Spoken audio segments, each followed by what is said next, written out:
Hello everyone, welcome to stock market training. हमने हमारे पिछले वीडियो में सीखा while checking ROE always check debt as well. Ideally total debt to equity ratio should be 0।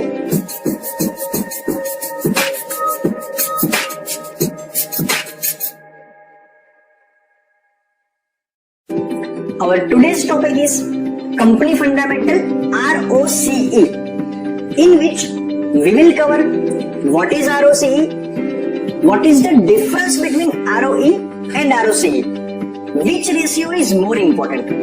चलिए इस topic को practically समझते हैं। मैंने यहाँ पे ticker.finology.in के ऊपर जाइडस कैडिला कि जो कैडिला हेल्थ केयर लिमिटेड के नाम से रजिस्टर्ड है, जो एक इंडिया की बहुत बड़ी फार्मास्यूटिकल कंपनी है, मेडिसिन बनाने वाली कंपनी है, उसके बारे में डेटा ओपन करके रखा हुआ है। तो यहाँ पे ROE हम हमारे पिछले सेशन में डिस्कस कर चुके हुए हैं। ROCE क्या होता है? It measures how efficiently a company is using its capital employed. यहाँ पे कैपिटल एम्प्लॉयड का मतलब क्या होता है? Debt plus equity. Higher is better. Now ROE से ROCE थोड़ा डिफरेंट और थोड़ा एडवांस रेशियो है। जैसे हमें पता ही है कि ROE के अंदर हम रिटर्न ऑन इक्विटी काउंट करते हैं, तो उसी तरीके से ROCE के अंदर हम रिटर्न ऑन कैपिटल एम्प्लॉयड, जो कंपनी के अंदर पूरा का पूरा कैपिटल लगा है, उसके ऊपर कितना परसेंटेज कंपनी प्रॉफिट अर्न कर पा रही है, वो होगा ROCE। अभी हम लास्ट टाइम डिस्कस कर चुके हुए हैं कि बहुत बार कंपनी डेट लेके ROE को इन्फ्लुएंस कर सकती है, क्योंकि ROE के डेटा के अंदर डेट का डेटा तो इंक्लूड किया नहीं जाता। तो जब कंपनी के पास डेट होता है तो हम कैसे चेक करें कि वो कंपनी एक्चुअली में प्रॉफिट अर्न कर पा रही है या नहीं कर पा रही है? उस जगह पे हमारी हेल्प करेगा ROCE। तो चलिए सबसे पहले हम ROE और ROCE में क्या डिफरेंस होता है वो समझ लेते हैं। What is the difference between ROE and ROCE? मान लीजिए हमें एक बिजनेस स्टार्ट करना है और उस बिजनेस के अंदर हमने 100 रुपए रेज करे इक्विटी के जरिए।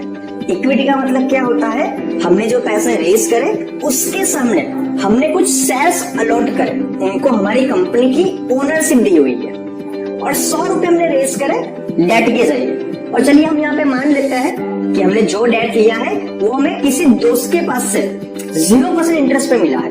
उसने बोला कि ये ले, मैं तेरे को थोड़े पैसे देता हूँ, जब भी तेरे से हो जाए तब तो मुझे कैपिटल दे देना। तो यहाँ पे 200 रुपए हमने बिजनेस के लिए टोटल रेज करे, और मान लीजिए कि हम वो बिजनेस पे पूरा 1 साल काम करके 50 रुपए का प्रॉफिट अर्न कर पाते हैं। तो इन दिस केस अगर तो हमें ROE कैलकुलेट करना होगा तो हम कैसे करेंगे? Profit that is 50 divide by equity that is 100 into 100 percentage में कन्वर्ट करने के लिए तो हमारा ROE आ जाएगा 50%। लेकिन कहीं ना कहीं पे ROE हमें यहाँ पे मिसलीड कर सकता है, क्योंकि ROE के अंदर जो डेट के जरिए पैसा रेज किया है वो तो काउंट हो ही नहीं रहा है।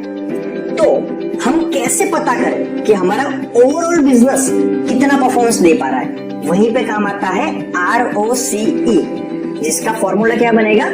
Return divide by capital employed, total कितना पैसा लगा है। तो इन अवर केस ROCE कैसे आएगा? Profit that is 50 divide by total capital employed that is equity plus debt, जो है 200 रुपए। तो 50 डिवाइड बाय 200 इंटू 100 परसेंटेज में कन्वर्ट करने के लिए तो हमारा ROCE आ जाएगा 25%। तो आई होप सो कि ROCE हमें कौन से केस में काम आता है और कौन से केस में काम नहीं आता है ये आपको समझ में आ चुका होगा। चलिए प्रैक्टिकली समझते हैं। कैडिला के केस के अंदर ROE है 14.25% और ROCE है 13.72%। अभी एक्चुअल में ROE कैलकुलेट होता कैसा है, चलिए हम ये समझ लेते हैं।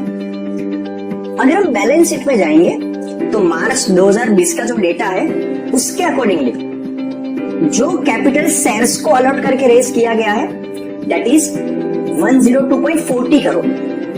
And total reserves. What is share capital? It is the part of the capital that have been obtained by issue of shares, common shares or preference shares, future contingencies, growth prospect etc. इसका मतलब क्या होता है कि मान लीजिए हमने एक बिजनेस स्टार्ट किया, उस बिजनेस में हमने 100 रुपए रेज करे इक्विटी के जरिए और 2 साल के अंदर हम उस बिजनेस के जरिए और 100 रुपए प्रॉफिट कमा पाते हैं, तो टोटल हो गए 200 रुपए। अभी हम वो जो 100 रुपए हमने एक्स्ट्रा अर्न करे वो 100 रुपए को भी वापस से बिजनेस में ही लगा रहे, तो नेक्स्ट ईयर के फॉर्मूले के अंदर ये 100 रुपए भी इक्विटी में कंसिडर होगा।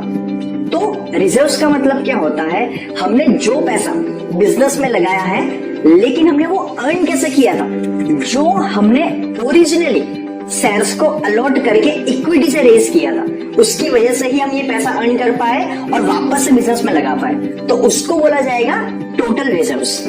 तो इन दिस केस आरओई के फॉर्मूले के अंदर हम जो लेंगे न्यूमरेटर में वो आएगा नेट प्रॉफिट और डिनोमिनेटर में आएगा शेयर कैपिटल। हम देखते हैं प्रॉफिट कितना अर्न किया कैडिला कंपनी ने, तो अगर आप पीएल स्टेटमेंट में जाओगे तो यहाँ पे हमें नेट प्रॉफिट दिख रहा है 1412.90। अगर तो हम 1412.90 को डिवाइड करेंगे इन दोनों के समेशन से 102.40 प्लस 11157.80 और उसको अगर तुम परसेंटेज में कन्वर्ट करेंगे तो अप्रोक्सीमेटली वो डिजिट आरओई जो 14.25 है उसके नजदीक में आएगा। तो आपको आरओई कैसे कैलकुलेट करना वो समझ में आ चुका होगा। अभी हम समझते हैं आरओसी कैसे निकलता है। तो चलिए बैलेंस शीट के अंदर, अभी in the case of ROC denominator में क्या क्या आएगा, इक्विटी प्लस डेट। तो इक्विटी का मतलब share capital plus total reserves plus total borrowings, ये पूरा का पूरा हो गया कैपिटल एम्प्लॉयड। तो हम 102.40, 11157.80, 1511 इन तीनों का समेशन करेंगे और न्यूमरेटर में हम किसको लेंगे, अभी यहाँ पे ध्यान से समझिएगा, हम यहाँ पे लेंगे ऑपरेटिंग प्रॉफिट को जो है 1488.10। अभी आपके मन में सवाल आएगा कि हमने आरओई कैलकुलेट करते समय नेट प्रॉफिट लिया था और आरओई को गिनते समय हम यहाँ पे क्या ले रहे हैं, ऑपरेटिंग प्रॉफिट। अभी आप ऑपरेटिंग प्रॉफिट का मतलब समझिए पहले। Operating profit it is the income earned from the core operations excluding any financing और टैक्स रिलेटेड एक्सपेंसेस। मतलब कि कंपनी जो उसका कोर ऑपरेशन है, जो है सेलिंग करना अपनी प्रोडक्ट्स को, उसके जरिए कितना प्रॉफिट अर्न कर पा रही है उसे बोला जाएगा ऑपरेटिंग प्रॉफिट। तो हमें तो आरओसी से क्या समझना होता है, आरओसी का तो मतलब ही ये होता है कि हमने कितना पैसा लगाया और उसके सामने कितना पैसा कमाया। उस पे जो टैक्स लगे, इंटरेस्ट लगे, वो तो बात की बात, बट हमारी कंपनी कितनी कैपेबल है जो पैसा लगाया उसके सामने प्रॉफिट अर्न करने में, वही तो आरओसी ही होता है। तो अगर तो आरओसी के केस के अंदर हम न्यूमरेटर में नेट प्रॉफिट लेंगे तो इसके अंदर तो ऑलरेडी सारे एक्सपेंडिचर आ ही चुके हैं, तो कहीं ना कहीं पे आरओसी का डेटा में प्रॉपर नहीं मिल पाएगा। तो in this case always remember, ROE तो गिनते समय, ऑलवेज रिमेंबर आरओई को गिनते समय आपको नेट प्रॉफिट को कंसीडर करना है और आरओसी को गिनते समय आपको ऑपरेटिंग प्रॉफिट को कंसीडर करना है। तो इन अवर केस आरओसी कैसे आएगा, न्यूमरेटर में 1488.10 divide by share capital plus total reserves plus total borrowings जो है हमारा कैपिटल एम्प्लॉयड 102.40, 11157.80, 1511। अगर तो इन दोनों को हम डिवाइड करके इंटू 100 करेंगे तो हमारा आरओसी आएगा 13.72। तो भी आपको ये समझ में आ चुका होगा कि आरओसी को जब कंपनी के पास डेट होता है उस केस के अंदर हमें कंसीडर करना है, क्योंकि डेट का जो डेटा है वो आरओई में तो कंसीडर होता ही नहीं है। और टोटल डेट इक्विटी जो ऑलरेडी डिस्कस कर चुके हैं वो कैसा निकलेगा, वो भी बहुत सिंपल सा है।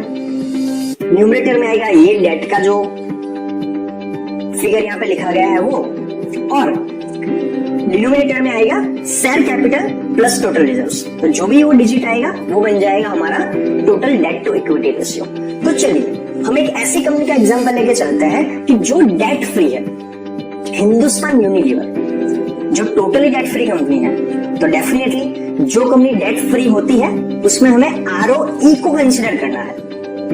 अभी हमने यहाँ पे क्या सीखा कि ROCE के अंदर जो डेट का डेटा है वो भी कंसिडर होता है, इसीलिए उसमें डिफरेंस होता है। लेकिन एक्चुअल के केस के अंदर तो डेट 0 है, तो कहीं ना कहीं पे ROE और ROCE सेम होना चाहिए ना। लेकिन जो मैंने आपको लास्ट कैडिला के केस में एग्जांपल बताया उससे आप समझ चुके होंगे ये दोनों में डिफरेंस क्यों है, क्योंकि ROE को गिनते समय न्यूमरेटर में हम लेंगे नेट प्रॉफिट को। दोनों केस के अंदर डिनोमिनेटर सेम आएगा, बट ROE के केस के अंदर न्यूमरेटर में आएगा नेट प्रॉफिट और ROCE के केस में आएगा ऑपरेटिंग प्रॉफिट। तो आई होप सो कि आपको ये कॉन्सेप्ट पूरा क्लियर हो चुका होगा कि जो भी कंपनियां डेट फ्री होती है या तो जिसमें बहुत ही कम डेट होता है हमें उसमें ROE को कंसीडर करना है, और जो हाई डेट कंपनी है जिसमें डेट बहुत ज्यादा होता है उसमें हमें ROCE को देख के कंपनी को एनालिसिस करना है। तो ये ROE एंड ROCE कंपनी के फंडामेंटल को एनालिसिस करने के लिए सबसे दो इंपॉर्टेंट रेशियो में से कहे जाते हैं। हम इसको कैसे कंपेयर करेंगे, आप जाओ पीएस के अंदर एनसी के जो सेम सेक्टर की कंपनी है उसके कंपेयर में हिंदुस्तान यूनिलीवर का ROE एंड ROCE कैसा है। तो अगर हम यहाँ पे कंपेयर करेंगे तो Dabur India, Godrej consumer, Colgate, PNG, Gillette, उन सबके कंपेयर में एक्चुअल हमें काफी ज्यादा अच्छी कंपनी लग रही है। अभी आपको दूसरी चीज का ये भी ध्यान रखना है कि बहुत बार कंपनियां क्या करती है कि ज्यादा डिविडेंड देके ROE को बढ़ा लेती है। कैसे? हमने यहाँ पे डिस्कस किया कि ROE के फॉर्मूले के अंदर डिनोमिनेटर में आता है share capital plus total reserves. Total reserves क्या होता है, जो पैसा हमने इक्विटी के जरिए रेज किया था उसमें से हमने कुछ प्रॉफिट अर्न किया, उस प्रॉफिट में से हमारा कुछ खर्चा होगा, कुछ परसेंटेज हम देंगे डिविडेंड के तौर पे, लेकिन जो बाकी बचा अमाउंट है हम वो वापस से कंपनी में ही री इन्वेस्ट कर रहे हैं। ये हो गया हमारा टोटल रिजर्व्स। तो बहुत सारी कंपनियां क्या करती है, बहुत सारी कंपनियां रिजर्व्स में से काफी बड़ा अमाउंट डिविडेंड के तौर पे दे देती है, जिसलिए हमारा जो फॉर्मूला है ROE का रिटर्न डिवाइड बाय इक्विटी, तो जो न्यूमरेटर में रिटर्न है वो कांस्टेंट रहेगा, लेकिन डिनोमिनेटर के अंदर जो रिजर्व्स का नंबर आएगा वो कम हो जाएगा। तो उसको कम करके वो लोग ROE को बढ़ा देते हैं। तो एक्चुअल के केस के अंदर या तो कैडिला के केस के अंदर अगर हमें चेक करना है तो हम ये चेक कीजिए उसका डिविडेंड ज्यादा हाई तो नहीं है, बट एक्चुअल के केस में डिविडेंड नॉर्मल है। तो जो यहाँ पे ROE अच्छा दिख रहा है उसका रीजन ये तो नहीं है कि कंपनी ने ज्यादा डिविडेंड दिया है। तो डेफिनेटली एक्चुअल कंपनी के ऑपरेशंस काफी स्ट्रांग है, काफी वेल मैनेज्ड कंपनी है, दैट इज द रीजन वो इतना अच्छा ROE जनरेट कर पा रही है। अगर हम देख लें कैडिला का एग्जांपल तो यहाँ पे भी डिविडेंड बहुत ही कम है, तो डेफिनेटली ROE और ROCE का जो डेटा है वो जेन्युइन है। तो आई होप सो आज के वीडियो में आपको समझ में आ चुका होगा कि when company is having debt check ROCE and when company is debt free check ROE। And बहुत बार कंपनियां ROE को बढ़ाती है हाई डिविडेंड देके। तो आज के वीडियो में इतना ही, मिलते हैं नेक्स्ट वीडियो में। Thank you very much.